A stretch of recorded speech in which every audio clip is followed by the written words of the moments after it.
हाय दोस्तों, मैं लेक्चरर कमल मीणा मेरे YouTube चैनल गुरु कमल क्लासेज में आपका हार्दिक स्वागत अभिनंदन करता हूं। दोस्तों, अपने लास्ट वीडियो के अंदर जलियांवाला बाग हत्याकांड के बारे में डिटेल से पढ़ा। दोस्तों, अब बारी है इससे संबंधित कुछ ऐसे क्वेश्चन जो जनरली कहीं किताबों में कम मिलते हैं, और मैं उम्मीद करता हूँ उस क्वेश्चंस को करने के बाद में आपसे ऐसा कोई भी क्वेश्चन नहीं रहेगा जिसको आप छोड़ सको और दुनिया कर ले। अगर आपसे नहीं होगा तो दावे के साथ कहता हूँ पूरे भारत का स्टूडेंट भी उस क्वेश्चन को सॉल्व नहीं कर पाएगा। मेन 4-5 क्वेश्चन हैं जो आपको डाउट क्रिएट करते हैं, उन पर अपन चर्चा कर लेते हैं। जैसे आप सभी को पता है 13 अप्रैल 1919 को घटना हुई, तो ये कोई बड़ा क्वेश्चन नहीं बनने वाला। कोई छोटी मोटी एग्जाम हो, छोटे लेवल का, सरफेस लेवल का, तो क्वेश्चन उठ सकता है, बाकी यहाँ से उठने की चांस बिल्कुल ही नहीं है। दोस्तों, जो नेक्स्ट क्वेश्चन है यहाँ पर उठने का जिसके चांस है, सत्याग्रह सभा का गठन कब गांधी जी के द्वारा किया गया, तो वो कब किया गया था? जलियांवाला बाग हत्याकांड से पहले जो सत्याग्रह आंदोलन चलाया जा रहा था रॉलेट एक्ट के विरोध में, वहाँ पे सत्याग्रह सभा का आंदोलन गठन किया गया था। उस सत्याग्रह सभा की एक सबसे बड़ी विशेषता ये थी कि उसमें मैक्सिमम लोग कौन थे? होम रूल लीग जो आंदोलन चलाया जा रहा था, किसके द्वारा? एनी बेसेंट के द्वारा, तिलक के द्वारा। उसमें एनी बेसेंट के द्वारा चलाए जा रहे, एनी बेसेंट के लोग ज़्यादा थे, होम रूल लीग के युवा थे उसके अंदर। इस बात को लेके एनी बेसेंट ने गांधी जी के सत्याग्रह का विरोध तो किया ही था, लेकिन एक एनी बेसेंट ने गांधी जी के बारे में एक स्टेटमेंट दिया जो बहुत अच्छा क्वेश्चन बनता है कि गांधी जी को राजनीतिक बच्चा किसने कहा? तो वो कहा था श्रीमती एनी बेसेंट ने कहा था गांधी जी को राजनीतिक बच्चा कहा था। तो ये ध्यान रखना, राजनीतिक बच्चा कहने वाली कौन थी?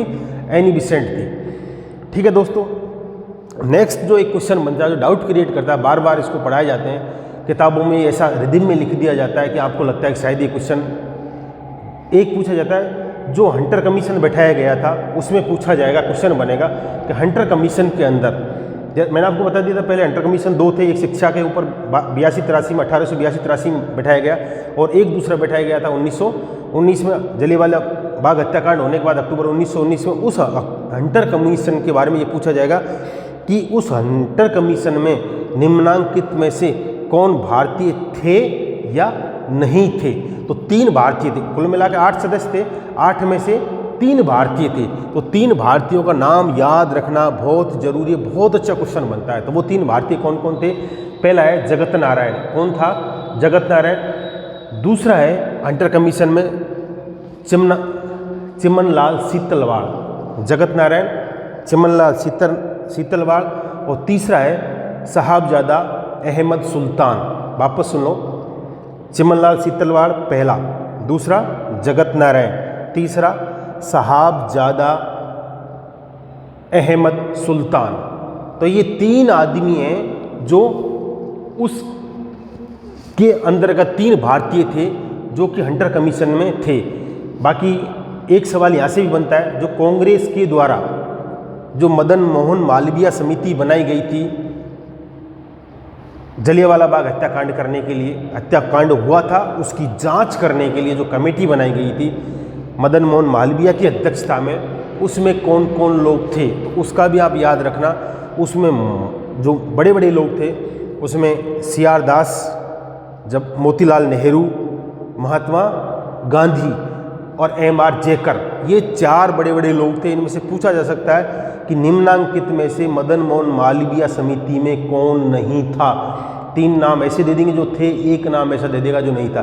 तो इन 4 आदमियों के नाम याद रखने, श्रीमान महात्मा गांधी जी का, मोतीलाल नेहरू जी का, देशबंधु चित्तरंजन दास का और MR जेकर का।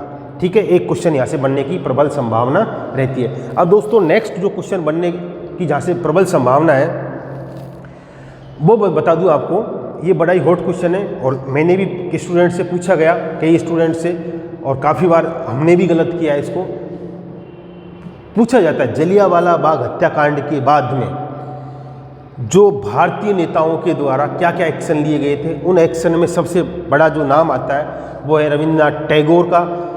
पूछा जाता है रविंद्रनाथ टैगोर ने नाइटहुड की उपाधि का त्याग कब किया? तो जब जलियांवाला बाग हत्याकांड के विरोध में किया था। पूछा जाता है कि शंकरन नायर ने गवर्नर जनरल की परिषद से त्याग पत्र कब दिया था? तो वो कब दिया था? जलियांवाला बाग हत्याकांड के विरोध में। तो जलियांवाला बाग हत्याकांड के विरोध में हम भारतीयों में दो ने एक्शन लिए थे। पहला कवि रविंद्रनाथ टैगोर, दूसरा एक्शन लिया गया था शंकरन नायर के द्वारा। रविंद्रनाथ टैगोर ने क्या, रविंद्रनाथ टैगोर जी ने अपनी नाइटहुड की उपाधि का त्याग किया और जो शंकरन नायर थे वो गवर्नर जनरल की कार्यकारिणी के सदस्य थे, उन्होंने अपनी सदस्यता से त्याग पत्र किया। अब दोस्तों इसमें डाउट वाली बात क्या है? डाउट वाली बात यह है कि हम लोग क्या पढ़ते हैं, जनरली किताबों में गाइडों में दे रखा होता है और गुरुजियों को भी कुछ नहीं पता होता है, कई बार आनंद फानन में बोल जाते हैं कि महात्मा गांधी जी के द्वारा केसरे हिंद की उपाधि का त्याग किया गया। अगर इस टाइप का कोई क्वेश्चन बनता है कि महात्मा गांधी जी के द्वारा केसरे हिंद की उपाधि का त्याग किया गया जलियांवाला बाग हत्याकांड के विरोध में, असहयोग आंदोलन के दौरान, सविनय अवज्ञा आंदोलन के दौरान, चोरा चोरी कांड के बाद, इस टाइप में कोई भी ऑप्शन डाल सकता है। लेकिन इसमें ध्यान रहे असहयोग आंदोलन के दौरान जो उन्होंने शर्त रखी थी उसमें कुछ जो एक रखा था, कुछ तो रचनात्मक कार्य करने थे, भाई ये कार्य करने, कुछ नकारात्मक कार्य करने थे, ये काम नहीं करने। उसमें एक था कि सरकारी पदवियों का त्याग करना। तो उसके दौरान गांधी जी ने स्वयं ने क्या किया, केसरे हिंद की उपाधि का त्याग किया था। आपने सुना होगा, पूछा जाता है गांधी जी का पांचवा पुत्र कैसे कहते हैं? जमनालाल बजाज को। तो जमनालाल बजाज साहब ने भी राय बहादुर की उपाधि को लौटाया था।